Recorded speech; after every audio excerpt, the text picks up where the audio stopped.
Welcome back to La La Land on CRN Digital Talk. I'm Brett Chapin. We're talking today with the Executive Director of the Theater at Boston Court, Michael Seal. If you have any questions for Michael, be sure to give us a call at 1-800-336-2225, 1-800-336-2225. And I want to spend some time talking about The Children. Okay. One of the best shows in Los Angeles last year, in my humble opinion. Well, thank you. Can you tell our audience a little bit about it? Brief synopsis? Sure. Wow, it is a tough tale. It starts. It's basically the premise is: what if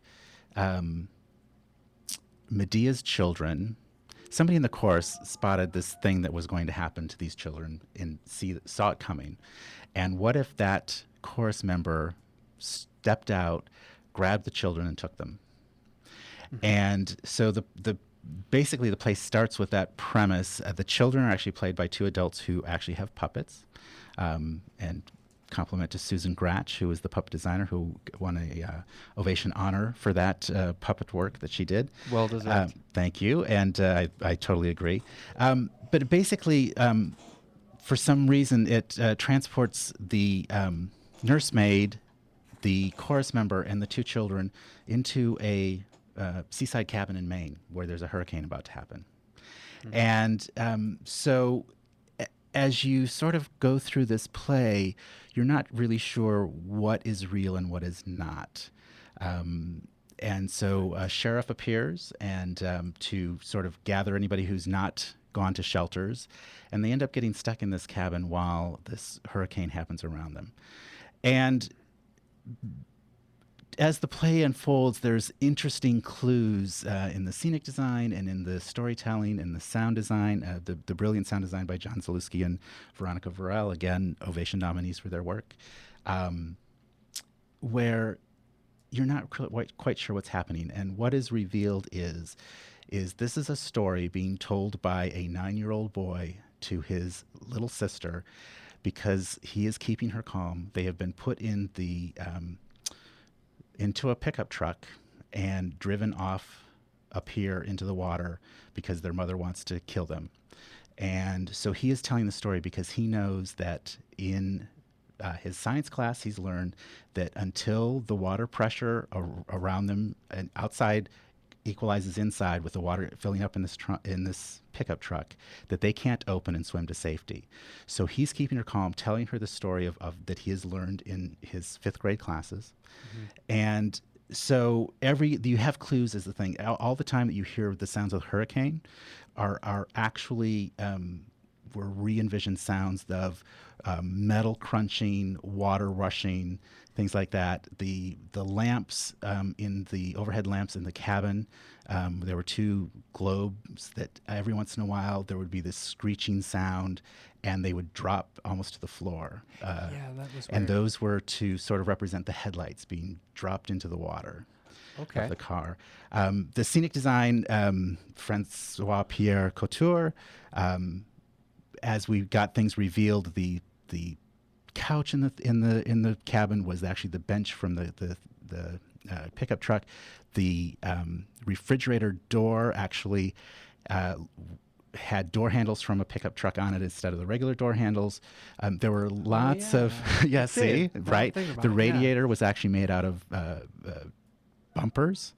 Right. There was lots of different and even in the trap door that actually went to the cellar, when it lifted up, it actually looked like the interior of the hood of a truck. So all of these little clues were happening as we went along. Mm-hmm.